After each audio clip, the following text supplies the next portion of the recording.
Hola, ¿qué tal? ¿Cómo estamos? Ya después de mucho tiempo regresamos, pero ahora, ya estoy en la universidad. Perdón por no seguir la Divina Comedia, pero es que estuve en friega estos últimos meses y por eso no he subido nada.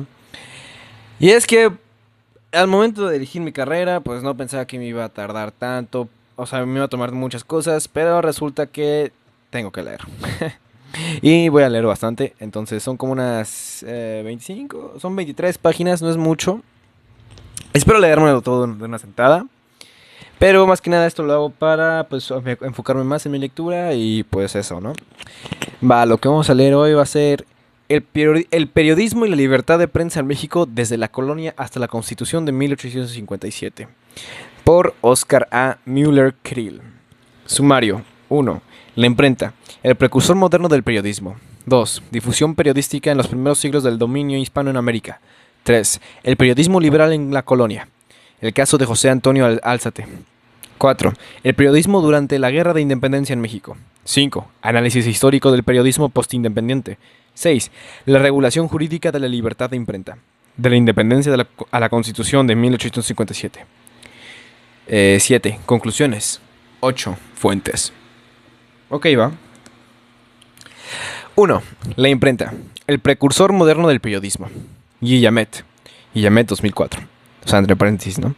Guillamet refiere que no podemos hablar del periodismo sino hasta la creación de publicaciones que tenían la característica de ser periódicas, pues la transmisión de noticias a través de vía oral o escrita a mano no podía reunir la cualidad de periodicidad.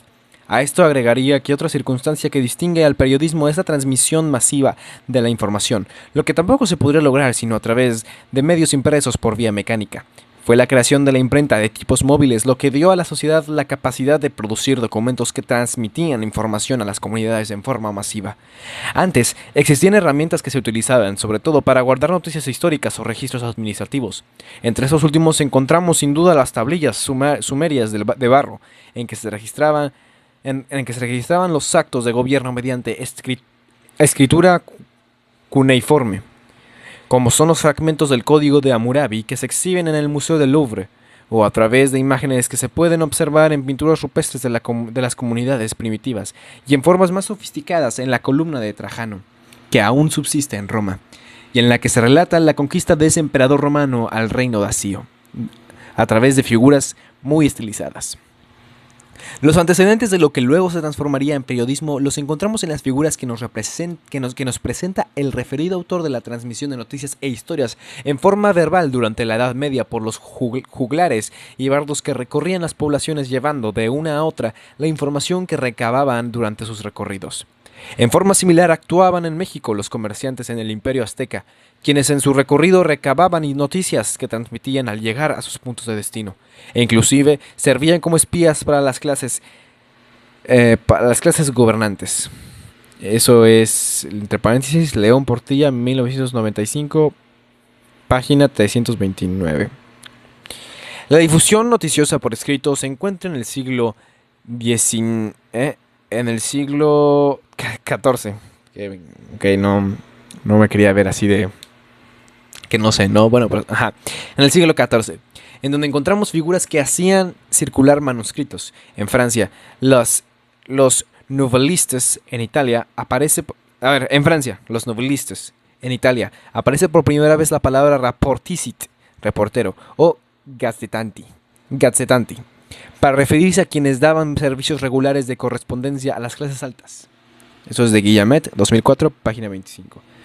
La difusión de las noticias y la cultura toma su popularidad a raíz de la invención de la imprenta de tipos móviles, que se atribuyen a Johann Gutenberg, la que surge por la necesidad de comunicar el pensamiento escrito a una mayor cantidad de población. El invento de Gutenberg se extiende en Europa y a finales del siglo XV.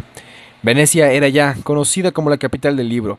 La etapa comprendida en los primeros 50 años del desarrollo de la imprenta es considerada como el periodo de los incunables, pues fue en esa época cuando fueron publicados una serie de libros reconocidos como clásicos de la literatura, entre ellos El Quijote de Miguel Cervantes Saavedra, las obras de William Shakespeare y, evidentemente, el libro más famoso de los incunables, la Biblia de Gutenberg, Belduc Ballarin 2011, eso entre paréntesis. Sin embargo, la posibilidad de transmitir,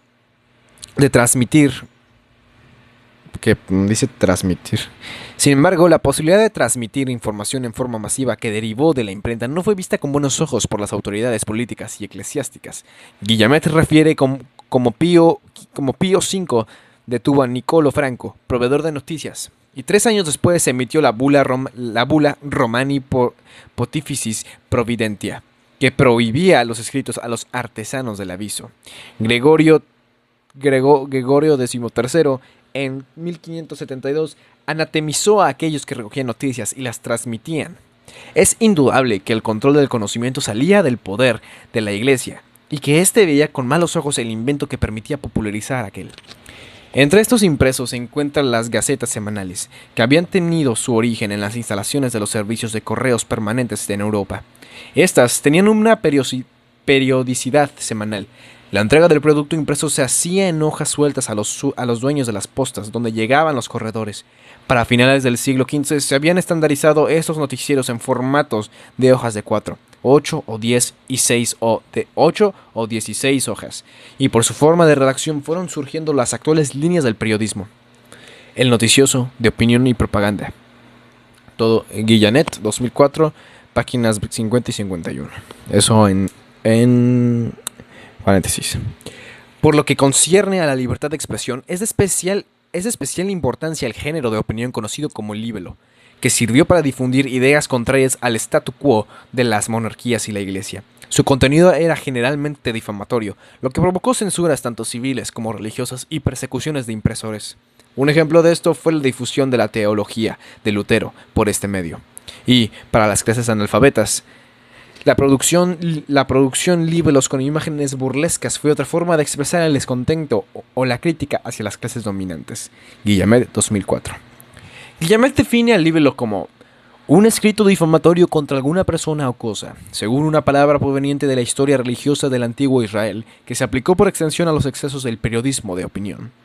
Este se utilizaba para las cuestiones de índole política y religiosa, y eran censurados, como por ejemplo se cita la Dieta Imperial de Augsburgo, que imponía sanciones corporales o económicas a aquellos impresores que publicaran escritos no autorizados y la prohibición de imprentas en ciudades donde residían los príncipes o hubiera universidades. Guillamet, 2004, página 53. Número 2.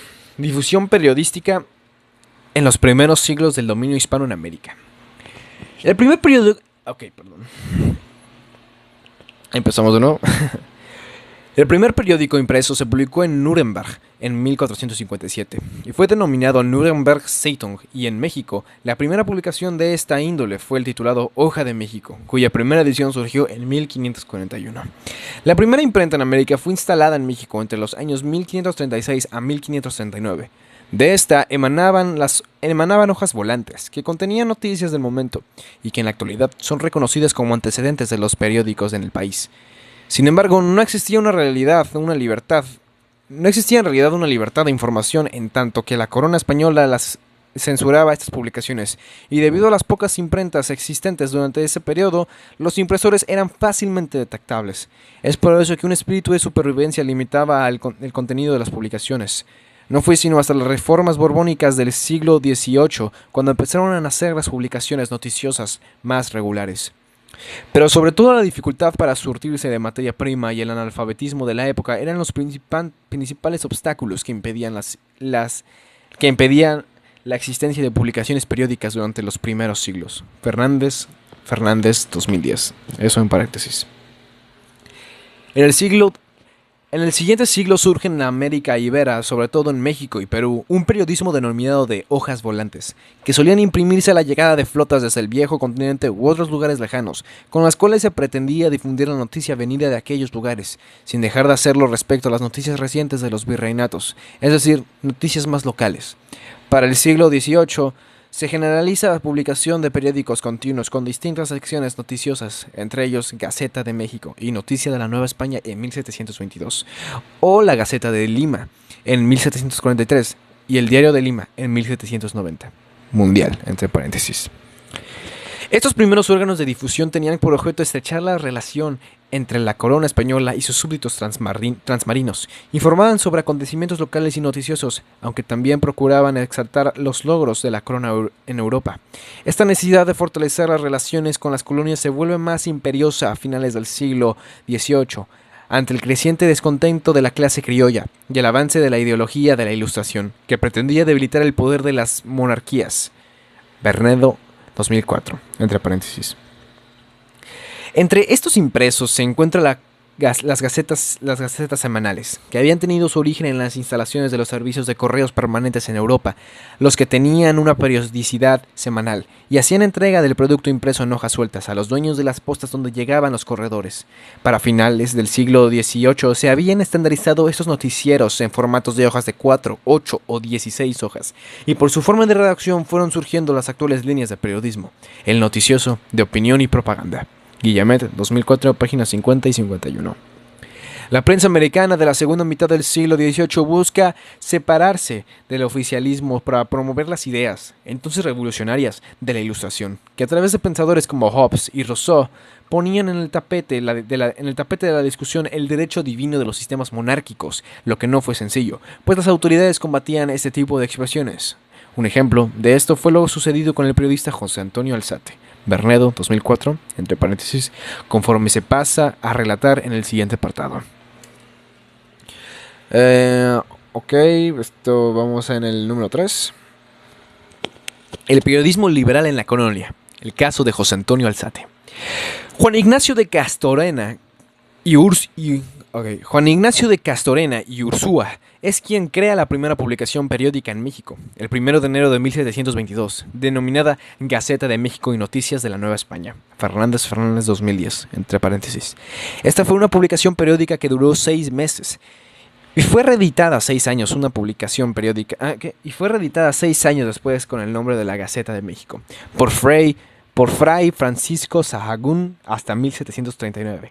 La información que contenía refería a actividades del virrey, fenómenos naturales y movimientos portuarios. Respecto de Europa, se publicaban cuestiones relacionadas con la guerra y situaciones de la nobleza, incluyendo la monarquía, lo que pretendía generar una relación entre los habitantes de la América Ibera y los centros de poder religioso y político que imperaban en España. Bernedo, 2004. Entre paréntesis. Es necesario observar que debido a la intervención francesa de 1808 en España, el rey se vio obligado a claudicar y el gobierno del país lo toma un consejo de regentes dirigido por el francés José Napoleón. Esto provocó que la situación de rebeldía por la clase criolla en América, y que era latente, surgiera como una realidad viva. Los grupos que apoyaban a la postura oficial pretendían mantener las cosas en el estado en que se encontraban en espera de que se arreglara la situación en Europa. Sin embargo, existía una postura diversa, que surgía principalmente de la clase criolla y que promovía la separación del poder de España y la creación de un gobierno local, hasta en tanto la corona española no volviera a tomar las riendas del gobierno. Lo anterior, aunado al hecho de que las ideas de la Ilustración habían permeado en Europa y en las colonias de América, permitió que surgiera la necesidad de una prensa que en alguna medida representara los intereses de la clase criolla. Así, observamos en Perú el nacimiento del Mercurio peruano. En 1801 aparece en Argentina el Telégrafo Mercantil, rural, político, económico e histórico del Río de la Plata. En la edición de ambas gacetas participaron personajes que luego tendrían intervención sobresaliente en el movimiento independentista en México, donde también surgió un periodismo criollo, como se analiza en párrafos posteriores. Estas publicaciones fueron creando en los habitantes de América una identidad cultural que debilitó los lazos que les unían con el poder monárquico, creando así un sentimiento de autonomía y de nación que sería detonante de los movimientos bélicos de independencia que nacieron pocos años después. La investigadora Sarah Hebert realiza un análisis del caso específico del periodismo previo a la Guerra de Independencia en México, del que sobresale la figura de José Antonio de Alzate y Ramírez, quien ha sido reconocido como uno de los primeros periodistas insurgentes en la historia de dicho país. Este personaje nació en 1737 en la Nueva España, en un pueblo del actual Estado de México, del que salió hacia la Ciudad de México para estudiar en el Colegio de San Ildefonso, donde obtuvo el grado de bachiller en artes y teología, para luego incorporarse al arzobispado.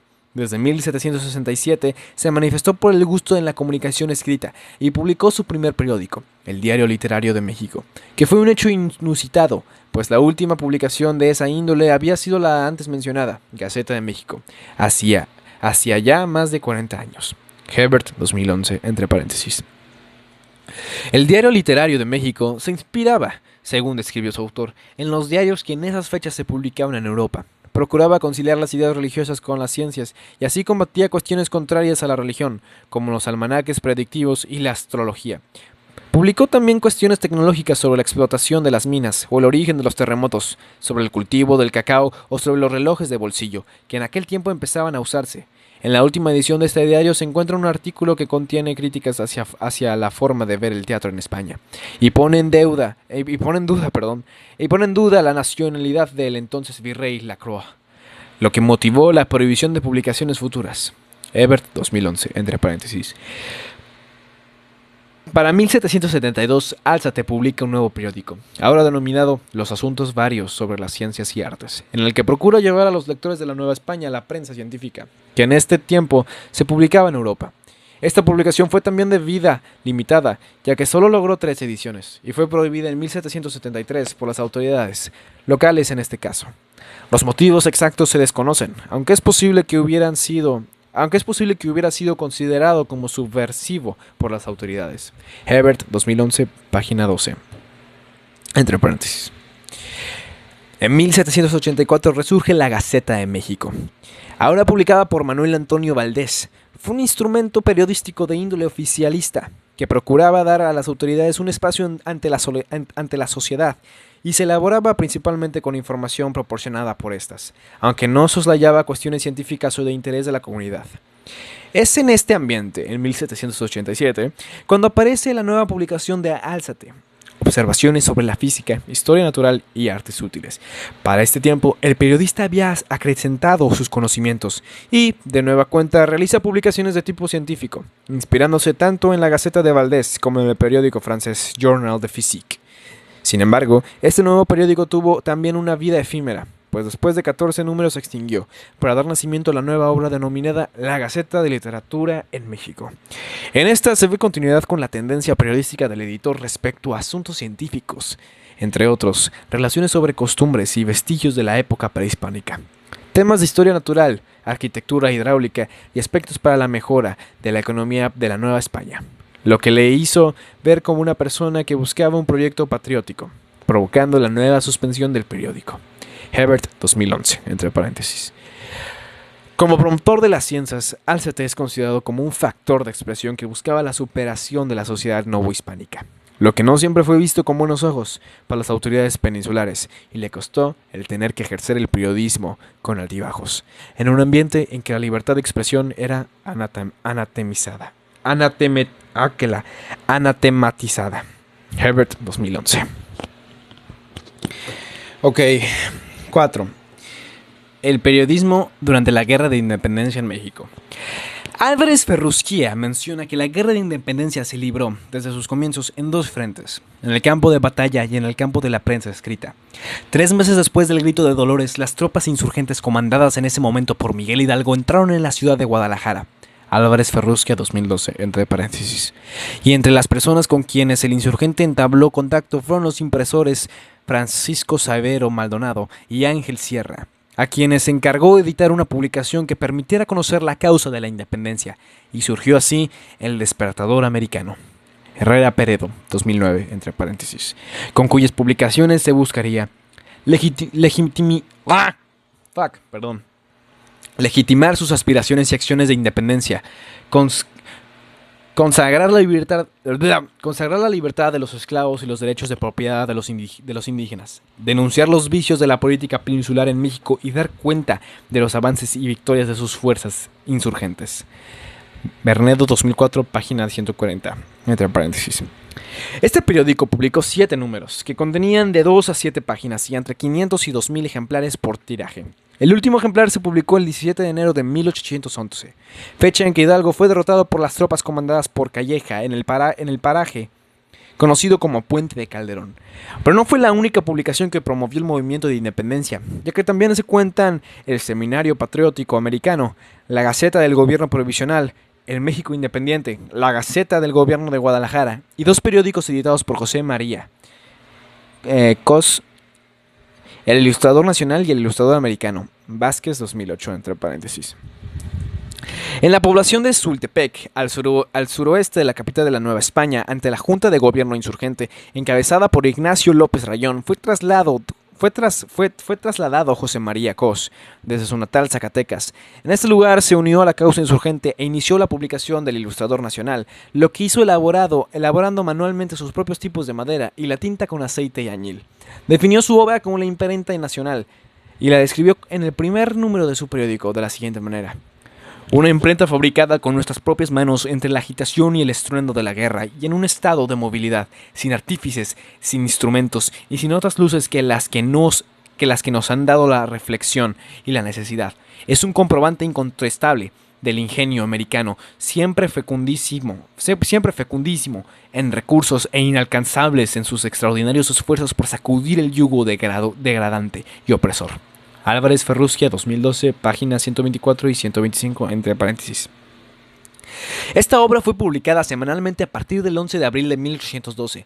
De ella se elaboraron 6 números. En su texto se mencionaba su finalidad de la siguiente forma: Por el sabréis a fondo las pretensiones de la nación en la actual guerra, sus motivos, circunstancias y la justicia de nuestra causa. Él os instruirá del estado actual de nuestro gobierno político, militar y económico. Tratará de las fuerzas de nuestros ejércitos, los jefes de ellos y sus operaciones sobre el enemigo, en contraposición a la conducta del intruso gobierno. Se darán detalles con verdad y exactitud. Se comunicarán las partes que se nos dirijan. Y por último, sabréis los esfuerzos de la nación por conseguir su libertad. Álvarez Ferrugia, 2012, página 125, entre paréntesis. En el mismo año, los insurgentes lograron hacerse de una imprenta en forma, la que trasladaron a Sultepec, y les permitió publicar el periódico con mayor facilidad. Cambiaron su denominación a El Ilustrador Americano, y a su vez Andrés Quintana Roo utilizó... Andrés Quintana Roo utilizó la misma imprenta para editar una publicación a la que denominó el Seminario Patriótico, y que aparecía los domingos. Se desconoce el número exacto de ejemplares que se editaron. El único que se conservan original es del número 27. En la década de 1810 a 1820 surgieron publicaciones en apoyo a la causa insurgente, como las siguientes: El Juguetillo, de Bustamante; El Pensador Mexicano, de Joaquín Fernández de Lizardi; Sud y el Correo Americano del Sur, en Oaxaca; y Gaceta del Gobierno Provisional Mexicano de las Provincias del Poniente. En la tercera década del siglo XIX nacieron nuevas publicaciones apoyando a la causa insurgente. En 1820, en 1820. Semanario Político y Literario de José María Luis Mora; El Mexicano Independiente; El Ejército Imperial Mexicano de las Tres Garantías; la Gaceta del Gobierno de Guadalajara; La Abeja Poblana; El Buscapiés y el Diario Político Militar Mexicano. Vázquez 2008, entre paréntesis. Debe considerarse que este esfuerzo periodístico se realizaba en un estado de guerra y por consecuencia las publicaciones se utilizaban principalmente con fines militares e ideológicos para difundir noticias sobre las acciones militares y asimismo para promover la causa en que se apoyaban. Es por esto que dentro de este ambiente la contraparte, es decir, el gobierno virreinal, no permaneció pasiva, y un ejemplo de esto fue el bando emitido por el virrey Venegas el 3 de junio de 1812, que refiere: Habiendo llegado a mis manos un periódico sedicioso intitulado Ilustrador Nacional, impreso en Sultepec, con el objeto de alucinar al vulgo. Sin embargo, de aún este no pueda dejar de conocer las imposturas que refiere, lo criminal y fútil de sus proposiciones, y lo vago y desatinado de su estilo. Divista de él a la Junta de Seguridad y Buen Orden, y conformándose con lo que me ha consultado, prohíbo por el presente la circulación de dicho periódico, y todos los demás papeles incendiarios que con cualquier título se dan a la luz, a los rebeldes a nombre de la Junta intrusa que los preside. Vázquez 2008, entre paréntesis. Es así como la guerra de independencia iniciaba una lucha, en la que a los efectos del acero y la pólvora se sumarían los se sumarían los del papel y la tinta. Así, surgieron también publicaciones que promovían la causa realista, y es evidente que, dependiendo del grupo que controlaba un territorio, es como circulaban los escritos en forma clandestina o libre. Bernedo comenta que no solo la imprenta oficial publicada fue en favor de la causa realista, sino que también surgieron publicaciones de particulares que simpatizaban con esta, tanto españoles o americanos. Entre otros, se mencionan diálogos entre Filópatro, Acerario y Moros, el Aristaco y el Antihidalgo, este último redactado en forma epistolar por el dominico Ramón Casaús y Torres.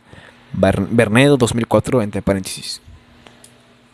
A ver, dejen tomar un tantita agua.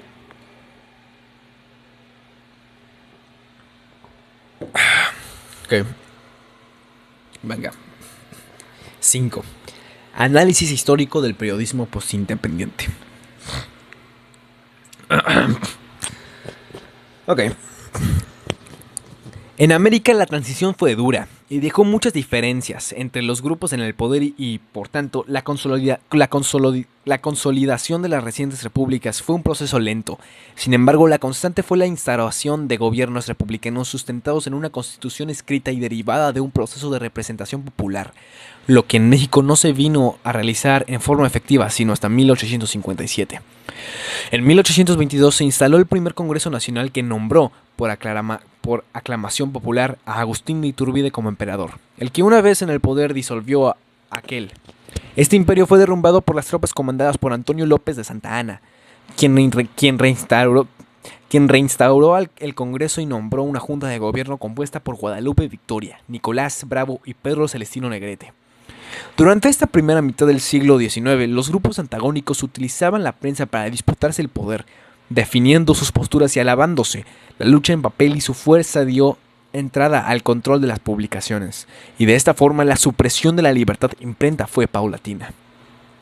A manera de ejemplo, se observa cómo en la primera década del México independiente la logia de York se apoyó en la publicación denominada Águila Mexicana, en tanto que la lógica escocesa utilizaba la diversa El Sol, que fue desaparecida por el gobierno de Guadalupe Victoria, usando como pretexto el motín de la Acordada, gestado en su contra. Fernández 2010, entre paréntesis.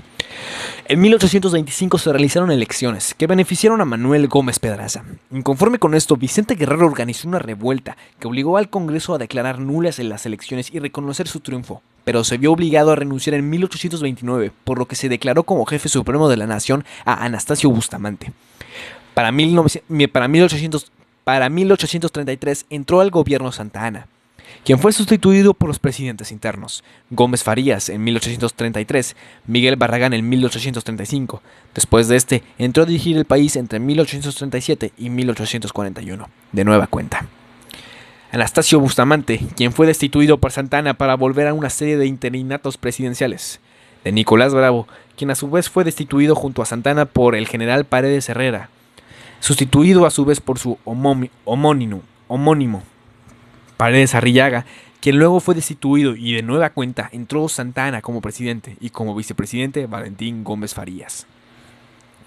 Fue en este periodo cuando inició la guerra con Estados Unidos, y al tomar las tropas de este país, la capital mexicana, Santa Anna renunció y entró como presidente interino a negociar las condiciones de rendición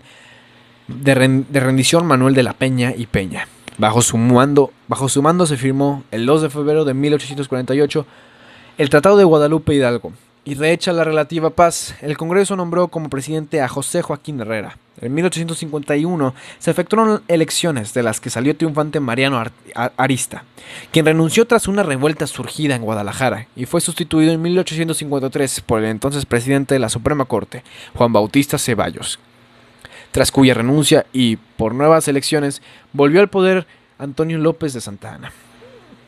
Un año después, un grupo de inconformes lanzaron la proclama de Ayutla. Santa Anna abandonó el poder y desde la ciudad de Perote mandó su renuncia. Sin embargo, para 1855 entró de nueva cuenta como presidente interino, cargo al que renunció para ceder lugar a Ignacio Comonfort, quien inició su mandato expidiendo leyes que afectaban al clero, lo que provocó constantes luchas internas. Esto no impidió la creación de la Constitución de 1857, año en que Comonfort fue ratificado por la vía democrática y nombró a Benito Juárez como vicepresidente.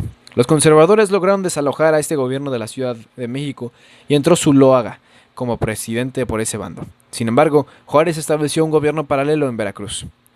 Por el lado de los conservadores, en 1859, Miramón entró a fungir como presidente de México. Continuando Juárez en el exilio, llegó al puerto de Veracruz un representante del gobierno norteamericano para la firma de un tratado respecto a los límites de Baja California y el control del istmo de Tehuantepec, al que firmó y ratificó Juárez, lo que dio base para que los conservadores en México lo trataran como traidor a la patria. Como se puede observar de la reseña anterior, las 4 décadas que iniciaron con el grito de Dolores hasta la Constitución de 1857 se caracterizaron por ser un verdadero caos y una constante lucha entre facciones e intereses. En sustento a lo anterior, se ha mencionado, realmente los primeros 50 años de vida independiente, el país estuvo inmerso en problemas de tal gravedad, guerras, alzamientos, pronunciamientos, invasiones extranjeras, etc., que poco tiempo tuvo de pensar en la legislación ordinaria. Soberanes Fernández, 1998, página 97, entre paréntesis. Sin embargo, no puede afirmarse que durante este periodo se hubiera extinguido la prensa. Por el contrario, esta progresó, y cabe destacar la influencia de algunos periódicos, entre lo que se encuentra El Siglo XIX, que se publicó durante 55 años, de 1841 a 1896, y cuyo director fue uno de los más reconocidos periodistas de la época, el señor Francisco Zarco. Este periódico se caracterizó por llevar una línea editorial liberal, moderada y defender la posición de aquellos que pretendían que la estructura del país se realizara a través de un régimen federal. Otra de las situaciones que sobresalieron de este periódico fue la publicación de los artículos famosos del periodista Juan Bautista Morales, quien publicó bajo el seudónimo El Gallo Pitagórico, y que atacaba al general Santa Anna. El oponente al medio de comunicación antes referido fue el denominado El Monitor Republicano, que tenía una tendencia liberal de vanguardia y anticlerical. Inició su publicación en 1844 bajo la denominación El Monitor Constitucional y no obtuvo su denominación final hasta 1846. Al igual que el periódico antes mencionado, su vigencia fue hasta 1896. Bernedo, 2004, página 146, entre paréntesis. Debido a la represión ejercida por el general Santa Anna en contra de la prensa que se le oponía, los periódicos, para poder subsistir, abandonaban los temas políticos y se dedicaban a tratar aspectos literarios, entre los cuales son de mencionarse la Revista Mexicana, 1835, la Revista Literaria, El Zorrillo Literario, 1839, el Mosaico Mexicano, 1840, y el Museo de Mexicano, 1845. Bernedo, 2004, entre paréntesis. Patricia Bernedo, en la obra antes citada, también hace referencia a la labor periodística realizada por don Lucas Alamán, fundador del Semanario de la Industria Mexicana, de efímera existencia. Don Lucas Alamán promovió sus ideas monárquicas a través del periódico El Universal, que se publicó entre 1845 y 1855. Fue un importante instrumento escrito para promover las ideas de la clase conservadora durante dicho periodo. Ok, número 6. Tío, me duele todo, hermano. Pero bueno, vamos a darle. Número 6. La regulación jurídica de la ¡Ay! Se me cayó el micrófono. La regulación jurídica de la libertad de imprenta, de la independencia de la Constitución de 1857. 1. Constitución de Cádiz de 1812. Hemos observado con anterioridad que durante la Guerra de Independencia el periodismo se radicalizó políticamente, e inclusive las imprentas que un día tenían una tendencia, al ser tomada la población por uno u otro grupo en conflicto, al día siguiente modificaban su posición editorial. Es por lo anterior por lo que puede afirmarse que aun cuando hubiera cuerpos legales que garantizaban la libertad de prensa, la situación bélica del país no puede darnos una perspectiva real sobre este fenómeno, por lo que un análisis sobre el tema en este periodo solo nos puede dar luces sobre la forma como se prescribió normativamente la libertad de marras, pero tan solo una imagen aproximada de lo que en realidad se vivía. Durante los primeros años de la Guerra de Independencia, y estando España captada por los franceses, se estableció un gobierno provisional en la ciudad de Cádiz, en el propio país ibérico. Aquel se formó por una junta de notables que convocaron a ciudadanos tanto de la España europea como de sus colonias para la elaboración de una constitución que rigiera a este país. Bernedo 2004 entre paréntesis. El producto legislativo de dicha junta se concluyó el 18 de marzo de 1812 y en el artículo 371 de la normativa se estableció: todos los españoles tienen libertad de escribir, imprimir y publicar sus ideas políticas, sin necesidad de licencia, revisión o aprobación alguna anterior a la publicación. Baxo. Las restricciones y responsabilidad que establezcan las leyes. Junta de Cádiz, 1812, entre paréntesis. Conforme a Bernedo, esta disposición permitió que en los entonces territorios españoles de ultramar se impulsara la instalación de imprentas, que hasta antes de esto habían sido limitadas. Por ejemplo, en la Ciudad de México se contaban 5 imprentas y una en las ciudades de Guadalajara, Veracruz, Veracruz y Puebla. Durante la Guerra de Independencia surgieron nuevas imprentas que se sumaron a las anteriores y son estas las que inician una nueva etapa del periodismo en México. Bernedo 2004, página 139. 2. Constitución de Apatzingán, de 1814.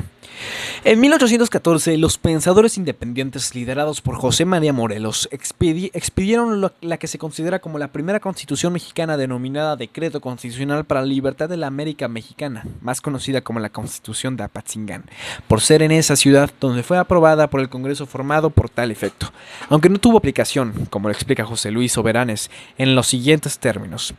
Realmente nunca se aplicó, pues cuando fue promulgada el movimiento insurgentes estaba a la baja, los territorios controlados por los independientes se habían reducido mucho.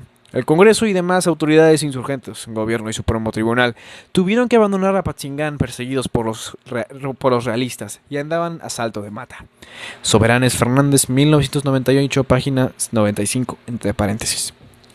A pesar de la falta de vigencia de dicha norma, no deja de ser un antecedente en el que se plasma como un derecho social y personal la libertad de prensa, en los artículos 38 y 40 que mencionan expresamente: ningún género de cultura, industria o comercio puede ser prohibido a los ciudadanos, excepto los que forman la subsistencia pública. La instrucción, como necesaria a todos los ciudadanos, debe ser favorecida por la sociedad con todo su poder. En consecuencia, la libertad de hablar, de discurrir y de manifestar sus opiniones por medio de la imprenta no debe prohibirse a ningún ciudadano, a menos que en sus producciones se turbe la tranquilidad pública u ofenda el honor de los ciudadanos. Federación, 1814, entre paréntesis. La realidad es que esta norma no tuvo aplicación debido a la situación de guerra que se vivía en el país, y la situación de la prensa durante la Guerra de Independencia se desarrolló bajo las circunstancias que han quedado relatadas con anterioridad. Entre la legislación secundaria vigente en ese tiempo destaca el mando de 1821, que mencionaba: todo español tiene derecho de imprimir y publicar sus pensamientos sin necesidad de previa censura. El decreto establecía como excepciones los referentes a temas religiosos, aquellas publicaciones que incitaran a la rebelión o a la perturbación de la tranquilidad pública, así como aquellas que fueran consideradas como obscenas, y los libelos infamatorios. Clark de Lara y Speckman Guerra, 2005, entre paréntesis. Voy a pausar tantito, así, ahorita vengo. Ok, ya regresé. Ok, número 3. Constitución Federalista de 1824. Una vez consolidada la independencia de México mediante los tratados de Córdoba... Ay, espérense. Ok, listo. Mediante los tratados de Córdoba, celebrados el 23 de agosto de 1821, la regencia del imperio reconoció la libertad de imprenta, pero Iturbide emitió una disposición en el sentido de que los periódicos que se publicaran debían enviar ejemplares a diversas autoridades de primer nivel, lo que evidentemente inducía una autocensura. Durante esta etapa no faltaron casos de represión a la libertad de imprenta, como el del impreso, Consejo Prudente sobre una de las garantías, cuyo autor, Francisco Lagranda, fue condenado a 6 años de prisión y la pérdida de sus derechos políticos. Ruiz Torres y Ruiz Castañeda, 1998. Entre paréntesis. Ay, cabrón. La censura se dio por advertir a los españoles residentes en México que estaban en peligro. Esto causó tal impacto que se censuró y se detuvo la salida del correo de la capital del imperio, para impedir que circulara el libelo. Flores R. 1968, entre paréntesis. Ay, cabrón. Una vez coronado, Iturbide hizo desaparecer el periódico El Sol, que promovía la restauración de la monarquía española. Sin embargo, esto avivó el ímpetu del... Ah, que la verga. Espérense tantito. Ya, es que estoy, no sé qué pedo. Bueno. Esto avivó el ímpetu de la prensa contraria al gobernante. Entre los periodistas inconformes se encontraba Joaquín Fernández de Lizardi, quien en varias publicaciones denominadas El Pensador Mexicano estableció censuras a la monarquía de Iturbide, quien sin embargo le respetó. El Congreso se volvió en contra de Iturbide y esta postura encontró apoyo en la prensa, y el Diario de Veracruz fortaleció la rebelión encabezada por Santa Anna, la que concluyó con la abdicación de Iturbide, y se procuró la creación de un documento en el que se plasmara la consolidación del Estado naciente, lo que se logró el 5 de octubre de 1824, con la creación de la Constitución Federal de los Estados Unidos Mexicanos, en la que no se hace referencia específica a los derechos de los ciudadanos, pero sí se refiere a la libertad de imprenta en dos de sus artículos. Diputados 2006.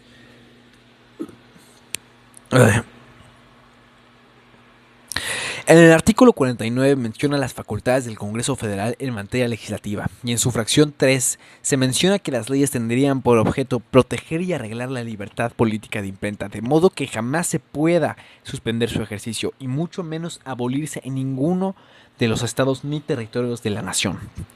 En su título séptimo, denominado de la observancia, interpretación y reforma de la Constitución y Acta Constitutiva, se reguló la inviolabilidad de la libertad de imprenta en el artículo 1071, en el artículo 171, que menciona: jamás se podrán reformar los artículos de esta Constitución y del Acta Constitutiva que establecen la libertad e independencia de la nación mexicana, su religión, forma de su religión, forma de gobierno, libertad de imprenta y división de los poderes supremos de la Federación y los estados. Otras circunstancias a destacar de este cuerpo legal y que se relaciona con la libertad de prensa, aunque no se haga directamente alusión a ella, es lo que se estableció en el artículo 155, en el sentido de que no se podrá entablar el pleito alguno en lo civil ni en lo criminal sobre injurias, sin hacer constar haberse intentado legalmente la conciliación. En mi opinión, este artículo tiene especial relevancia en el tema de la libertad de imprenta, pues la figura de injurias junto con las de difamación y calumnias a través de los años han sido instrumentos legales que han permitido establecer censura a la labor periodística. Es por esto que se resalta el hecho de que en aquel tiempo esta norma, como reflejo de las recientes ideas de la Ilustración, en las que se consideraba la importancia social de la prensa escrita, planteaba un límite al ejército legal de la figura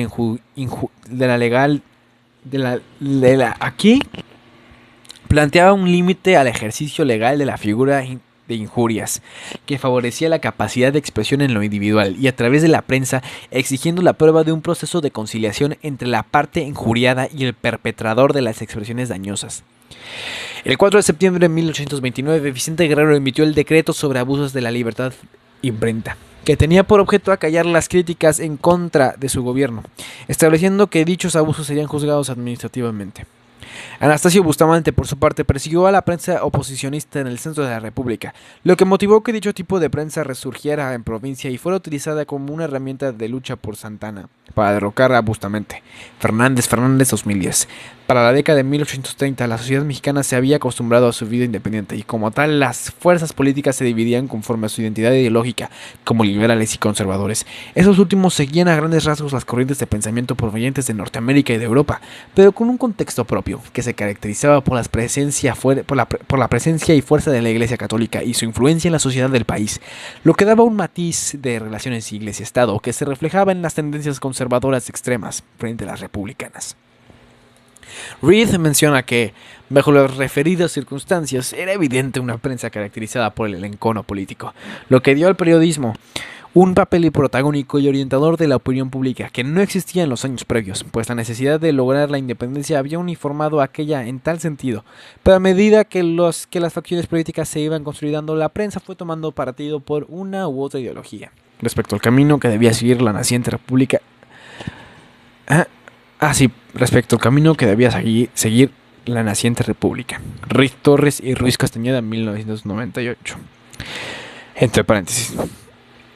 Es precisamente en 1823, cuando el Congreso inicia sus trabajos para la elaboración de una constitución, que las campañas de la prensa empezaron a diferenciar las posturas de los distintos grupos políticos, como centralistas y federalistas. Los primeros identificados con la logia masónica escocesa y los segundos con la yorquina. Esta última fundó el Águila Mexicana, publicación periódica que noticiaba lo acontecido en las sesiones del Congreso. Para 1826, el periódico se identifica con la postura oficialista del primer presidente del país, Guadalupe Victoria. Como ejemplo de esta prensa se observa el caso de El Sol, periódico que planteaba la adopción de un federalismo crearía el caos en el país, y durante la primera presidencia era considerado un periódico de oposición que decantaba por una república centralista. Ruiz Torres y Ruiz Castañeda, 1998, entre paréntesis. Fueron una gran cantidad de periódicos que aparecieron en esta época con posturas tanto oficialistas como radicales, y se vieron algunos ataques contra la prensa opositora al régimen en turno, como el decreto del 14 de septiembre de 1829 emitido por Vicente Guerrero, en el que se restringía el uso de la prensa y consideraba como delincuentes a aquellos editores o impresores que favorecían alguna invasión al país, atacaran el sistema federal o emitieran calumnias contra los gobernantes. Esto provocó agresiones contra periodistas, como el caso de Francisco Ibar, que escribió en contra del decreto, lo que motivó su arresto y confinación en Acapulco, o el de Pablo Villavicencio, quien también fue preso. Ruiz Torres y Ruiz Castañeda, 1998. En 1830, Bustamante asumió la presidencia e incrementó la persecución de la prensa. En mayo de ese año emitió un decreto conforme al cual se subrogaba facultades para imponer multas en forma arbitraria a autores de libélulos. Algunas voces se alzaron en contra de esto, entre ellas la de Andrés Quintana Roo, quien frente al Congreso acusó al Ejecutivo de la represión contra la prensa. Fue en esta época cuando se desató una verdadera persecución en contra de los periodistas e imprentas que no estuvieran de acuerdo con el régimen. Son de señalar ejemplos como El Atleta, de José María Ontiveros, que fue embargado por adeudos de multas impuestas. El editor de El Tribuno del Pueblo, que fue apaleado en Guadalajara. El editor Bambilla, que fue condenado a muerte por criticar al jefe militar. El periódico El Federalista, que desapareció ante la incapacidad de pagar las multas impuestas. Así como el caso de Pablo Villavicencio, antes citado. En 1833 Santa Anna asumió la presidencia y en junio de 1834 disolvió el Congreso. Y ante este poder absoluto, la prensa se vio más reprimida. Un ejemplo de esto fue el destierro de Modesto de Olaguibel, redactor de la oposición. La prensa oficialista empezaba a prepararse el panorama para una nueva constitución.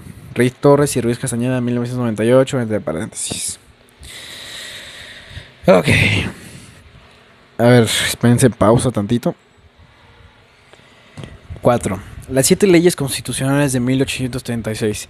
Para 1835, el Congreso estaba controlado por una mayoría conservadora, que veía en la Constitución de 1824 un reflejo de ideales liberales planteados por el federalismo y la forma de gobierno republicana. Fue así como a este Congreso se atribuyó facultades para crear una nueva Constitución, con forma centralista de gobierno, lo que se hizo a través de la expedición de 7 leyes que trataban diferentes aspectos del Estado mexicano, de las que para efectos de estudio, para efectos de este estudio es de considerar la primera, que trataba sobre los derechos de las personas. Soberanes Fernández, 1998, página 148. La referencia a la libertad de imprenta se plasma en la ley primera, artículo segundo, que regula los derechos del mexicano, y en su fracción séptima refiere como tal el poder imprimir y circular sin necesidad de previa censura sus ideas políticas. Por los abusos de este derecho se castigará a cualquiera que sea culpable en ellos, y así en esto como en todos los demás. Quedan estos abusos en la clase de delitos comunes. Pero con respecto a las penas, los jueces no pueden excederse de las que imponen las leyes de imprenta, mientras tanto no se dicten otras en esta materia. Segov, 2008, entre paréntesis. A pesar de la referida redacción, pareciera que plantea un retroceso en materia de libertad de imprenta. Lo cierto es que las restricciones que se daban en la Constitución previa a la procedencia de un juicio por injurias se preservaron en esta nueva norma, estableciendo la posibilidad de que los involucrados en un caso de esta índole pudieran someter la decisión a un juez privado, así como la necesidad de haber intentado primero la conciliación. Este se reguló de la siguiente manera. Artículo 39. Todos los litigantes tienen derecho para terminar, en cualquier tiempo, sus pleitos civiles o criminales sobre injurias puramente personales, por medio de jueces árbitros y cuya sentencia será ejecutada conforme a las leyes. Artículo 40. Para entablar cualquier pleito civil o criminal sobre injurias puramente personales debe intentarse antes el medio de la conciliación. La ley arreglará la forma con que debe procederse en estos actos, los casos en que no tenga lugar y todos los demás relativo a esta materia. Segov 2008 entre paréntesis. Sin embargo, esta nueva reacción se observa en una situación especial. Ahora la regulación de las injurias se refiere a las personales, lo que dejaba abierta la puerta preliminar el juicio privado y la conciliación previa. Cuando las injurias fueron en contra del gobierno, pues en ese caso no se consideraría que se involucraban intereses de índole pública, lo que permitiría el uso de todo el poder del Estado contra la prensa disidente.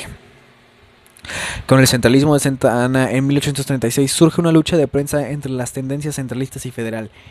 Este motivó que el 8 de abril de 1839 Santa Anna publicara el siguiente bando: que se persiga y aprenda a los autores y cómplices de todo impreso de la clase referida, aquellos que fuesen sediciosos o fomentasen la anarquía, que de hoy en adelante se publiquen y que sean trasladados luego que se arresten a la fortaleza de San Juan de Ulúa o a Acapulco. Aunque este documento solo tuvo vigencia por 3 semanas, en la práctica se siguió aplicando. Fernández, 2010, página 82, entre paréntesis. En 1840 surgieron 2 periódicos que serían antecedentes para una nueva prensa liberal: el Monitor Republicano y el Siglo XX. La guerra entre México y Estados Unidos marcó un hito en las publicaciones en México, pues se encendió el deseo de fortalecer el concepto de nacionalidad. Esto motivó publicaciones sobre historia del país, entre las que destacaron los trabajos de Lucas Alamán y Carlos María Bustamante. En 1853, Santa Anna, procurando callar los periódicos de oposición, promulgó la denominada Ley Lares, la que, de acuerdo con los estudiosos del periodismo en el siglo XIX, fue la más represiva del país, ya que debido a esta ley pocos periódicos liberales subsistieron, y aquellos que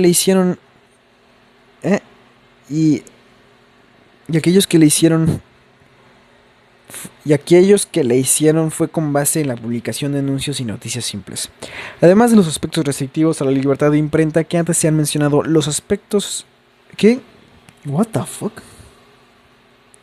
Además de los aspectos restrictivos a la libertad de imprenta que antes se han mencionado, la ley Lares tenía la cualidad de establecer la censura previa en los siguientes términos: antes de proceder a la publicación de cualquier impreso, se entregarán al gobernador, a la primera autoridad política del lugar, y otra a los promotores fiscales. Fernández, 2010, página 86. Entre paréntesis, la caída de Santa Anna en 1855 tuvo como efecto el surgimiento de nuevas publicaciones liberales con más ímpetu que antes, hasta que en ese año se publicó la denominada Ley La Fragua, que eliminó la censura previa, aunque dicha ley continuaba estableciendo la censura a las críticas religiosas y al gobierno. A pesar de la referida ley, se dieron ataques sobre todo a la iglesia, pues las políticas públicas tenían la tal tendencia como sucedió con las leyes impulsadas por Juárez, Lerdo y Ocampo. En 1856 surge una nueva ley de imprenta, expedida en este caso por el presidente Ignacio Comonfort. Esta ley tenía carácter provisional y de nueva cuenta prohibía los ataques a la iglesia y el Estado, obligando también a que los escritos y publicaciones fueran firmadas por su autor. Ay, güey. Ya me estoy muriendo, no puedo más.